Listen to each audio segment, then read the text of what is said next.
Okay, so what we'll do now is we'll have a look at part 3 of our LED brightness controller. In this section, what we need to do is we need to look at what our two push buttons are doing, and if our two push buttons are pressed in a certain sequence, then we need to execute our analog write to our LED at a specific brightness.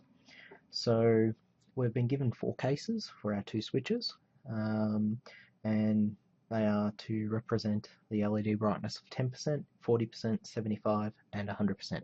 So we need to add one more into our group here, which is our 10%, and so 10% of 255 is roughly 25 or so.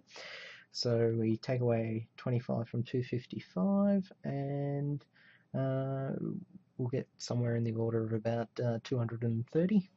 So that'll be about right. So 230, and this will be about 10% on. Alright, so what we need to do is we need to set up some conditional statements, and we need to look at what our push buttons are. So we'll say if our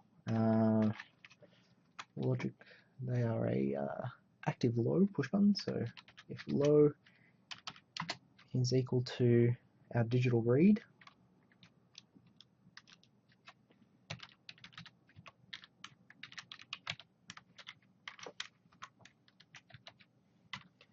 of our first switch, so that's when it's being pushed,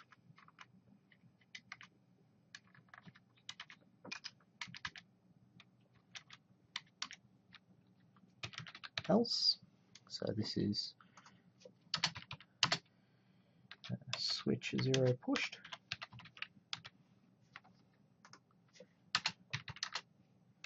and this is switch 0 not pushed. Okay.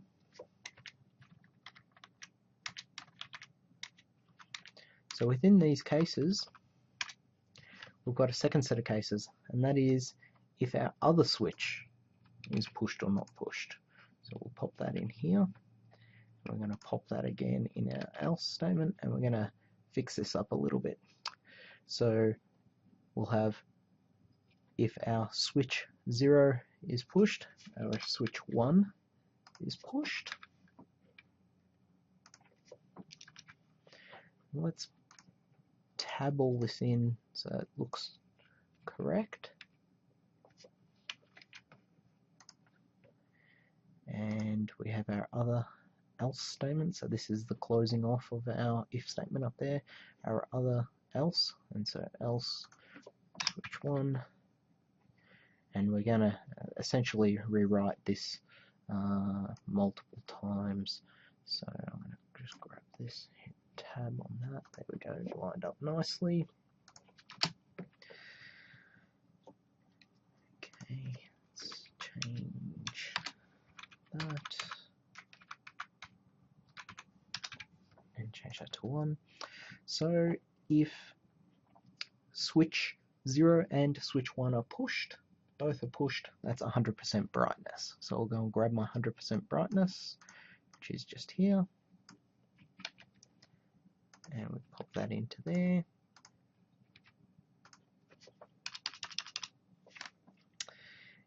If switch 0 is pushed and switch 1 is not pushed, we're at 75%.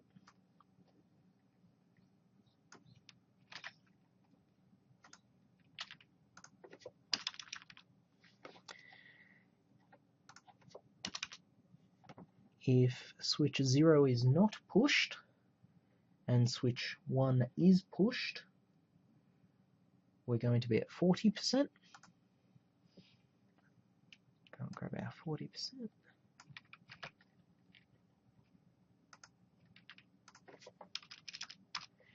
And for our final one, it's going to be 10%. So when both of them aren't pushed, we're going to be at 10%. Where's our 10%? Down the bottom here. I'll pop that in there.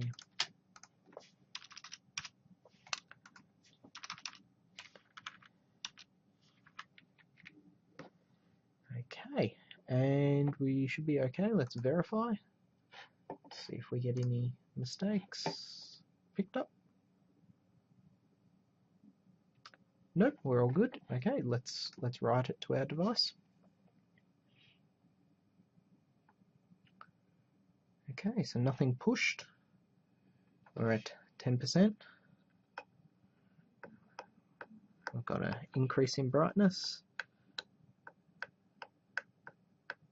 Yep, I think we're all good. So we've got 10%. We then have 40%. We have 75%. And we have 100%. Excellent. So reading the question, what we need to do is write some code to control the LED on pin 5 using PWM to control the LED so that it fades brighter and then dimmer repeatedly forever with a period of about 2 seconds. Okay, so we're going to make an integer, and this integer is going to count up to 255, 0 to 255, and so we're going to call this, I don't know, let's say it's fade out, and it's going to equal 0 initially. And so what we're going to do is we'll write a for loop that'll enable us to count up the integer, which will be our fade out.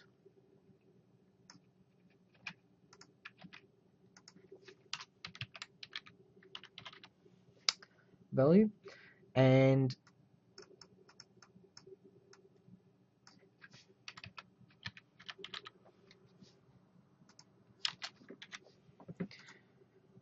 we're going to count this fade out number up, counting up from 0. We're going to count it all the way up to 255, and then we're going to count it all the way back down again. There's a few ways that we can do this. We can write a for loop to do it, or otherwise we can write our own loop that will actually count it within this main loop. So we initially started at 0, and what we can say is if our fade out is less than 256,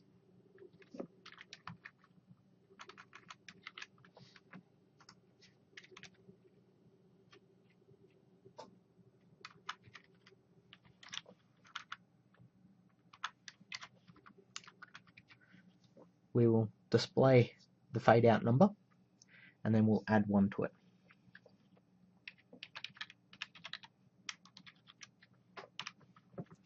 So this will keep on going until it is greater than, well, until it is the value of 256, and it's greater than 255. At that point, in our else statement,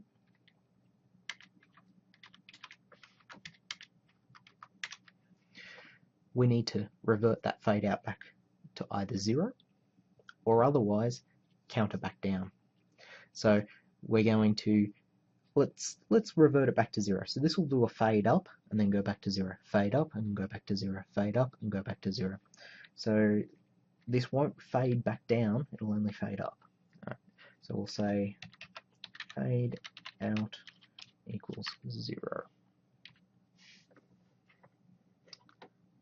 Alright, and let's give it a run.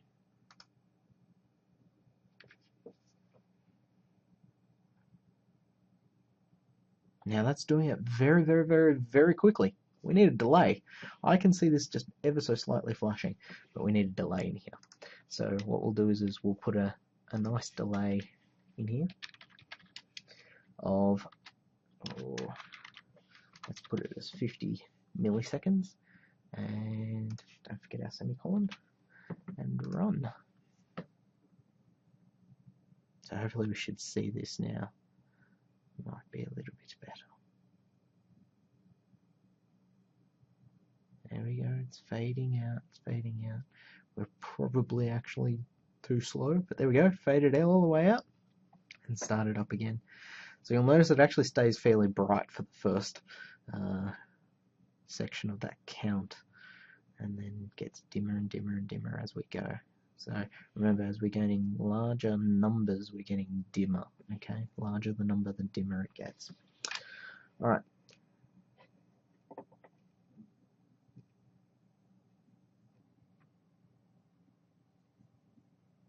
We have some code now that will fade in one direction. To get the second direction, we can add another variable, a second variable. So what we'll do is we'll say fade out, and we'll have another one which will be our fade in.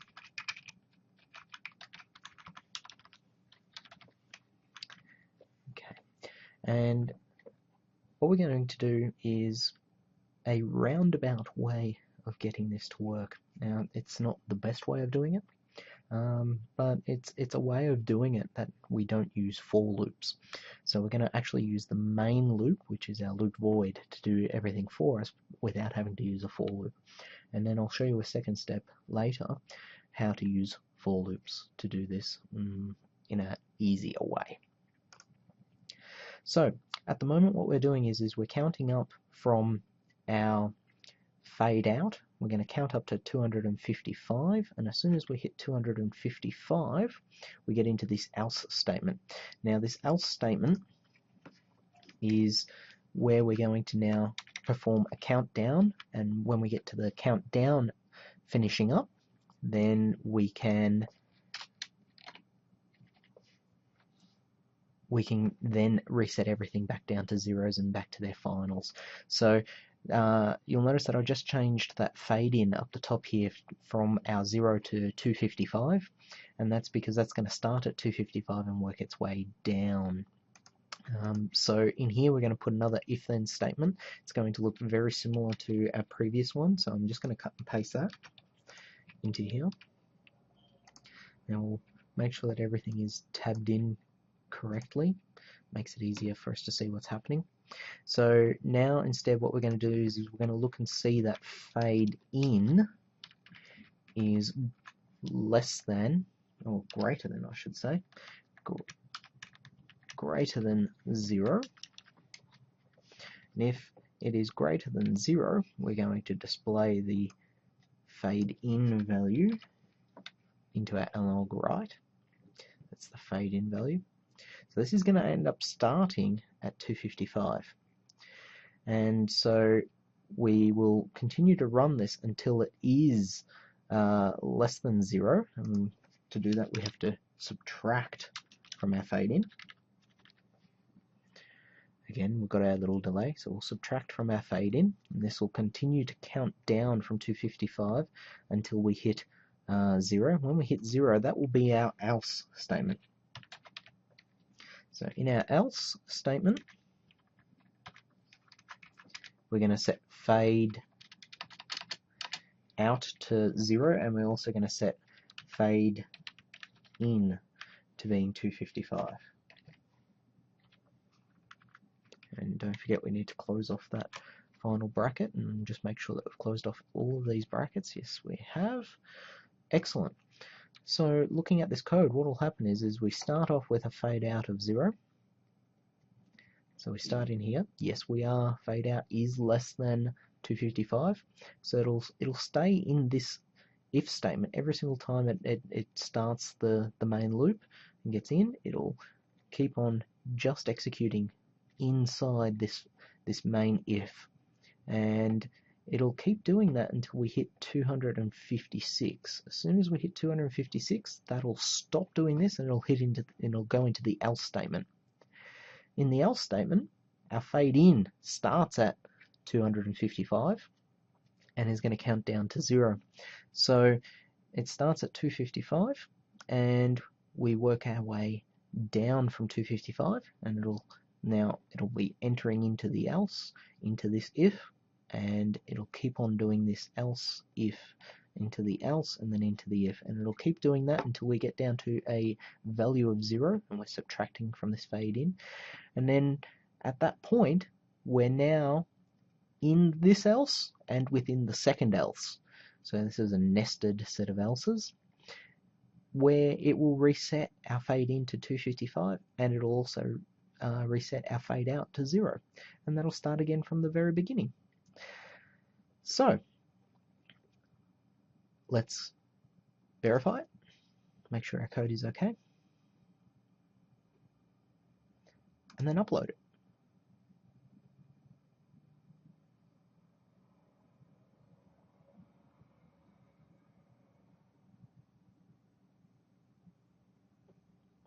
So you'll see the LED's getting dimmer and dimmer and dimmer. Now it's getting brighter and brighter and brighter. And let's see if it repeats.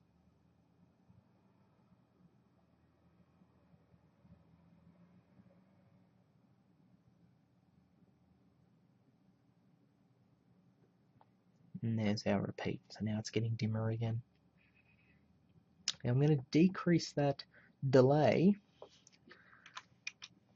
so we get this to go a little bit quicker. So I'll make it 5 times quicker by decreasing that delay to 10 milliseconds. And we'll upload that, and so we should see it blink a little bit quicker. And there we go, fade in and fade out. Excellent. So in the next video, we'll show you how to use a for loop to do this in a lot less number of lines of code.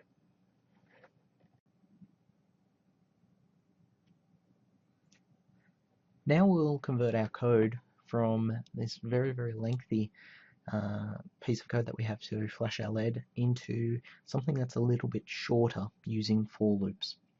So if we go to the Arduino website and have a look at the reference material, and we look at the reference material for our for loops, we're given a little bit of info here as to how our for loops work. So our for loops start off with an initialization of a variable. In this case, x will be 0. We have our final test case, which is what we will count up or down to, which will be, in this case, when x is, it'll continue until x is greater than 100. Okay, so that's why it says x is less than 100. It'll continue whilst this is still true. And we'll increment the value of x by 1 here. You can change this to being incrementing by 2s, 3s, 4s, and 5s. Or counting down by writing x minus minus. So what we'll do is we'll use this to write a little bit of code that takes care of our counting sequence so that we don't have to actually do it manually.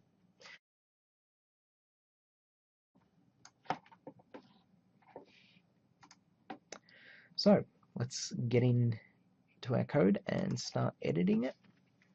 So what we'll do is we'll leave this standard fade out. We'll leave that alone and we'll leave it as is. But what we'll do is we'll convert this if statement to our for loop. And so I'll grab this and I'll say for open brackets, and I'm going to declare our integer that I already declared up the top. So in this case, I don't need to actually do a declaration. This is optional. I've already declared it, so I don't need to write int for our fade out. I can just write in here fade out. And I can say that our fade out is going to start at our 0 mark. It is going to have a test case, so that is the final count. What would be the final count? Well, when fade out, as long as it's less than 256, and we're going to count up, so this will be fade out plus plus. So we're going to count up by 1, and we can leave this code as the same, except we want to get rid of this fade out plus plus. Otherwise that would be counting in 2s, and that's actually an easy way to get this to count into 2s. You can put another plus plus in here, fade out plus plus underneath there, and that'd count up in 2s, so it'd go a lot quicker. And then I will replace our final fade out or fade in section with a similar line of code. So I'll grab that for loop, pop it down here, and so here this will be fade in. It's going to start at 256, and it's going to be, as long as it's greater than 0, we will minus. And we're correct on that. We need to get rid of this minus, otherwise it'll do it quite twice as quick. And we can get rid of the rest of all of our other else statements. So we'll just make sure that we've got the right number of brackets. Make things look nice and neat.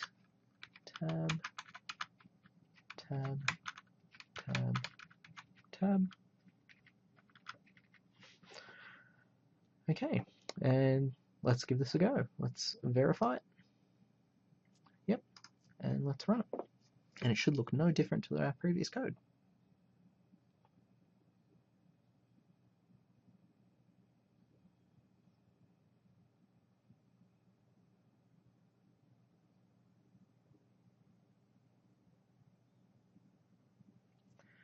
Okay, so we have an issue here. What's the issue? I forgot to change the rest of my fade outs. So if you have a look at the code here, I forgot to write this as fade in. And fade in. Now, technically my code was okay, and that's why when I verified it, it said it was okay. But obviously it's not performing the way we want it to. Alright, so let's give this a second go. Let's re-verify. Yep, I haven't left out any semicolons. And let's run it again. And now it should be the same.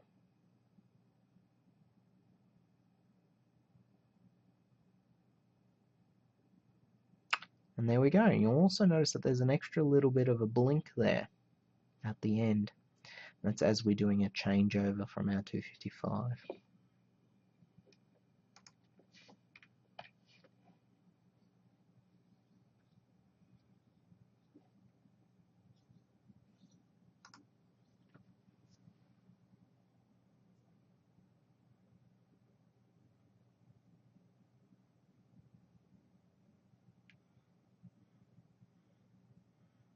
Okay, so one of the little issues that we saw there, that little extra blink, was due to the fact that we initially started at 256, okay, and then we were changing it back down. So we just fixed that there by changing that to 255. And we're all done. Excellent.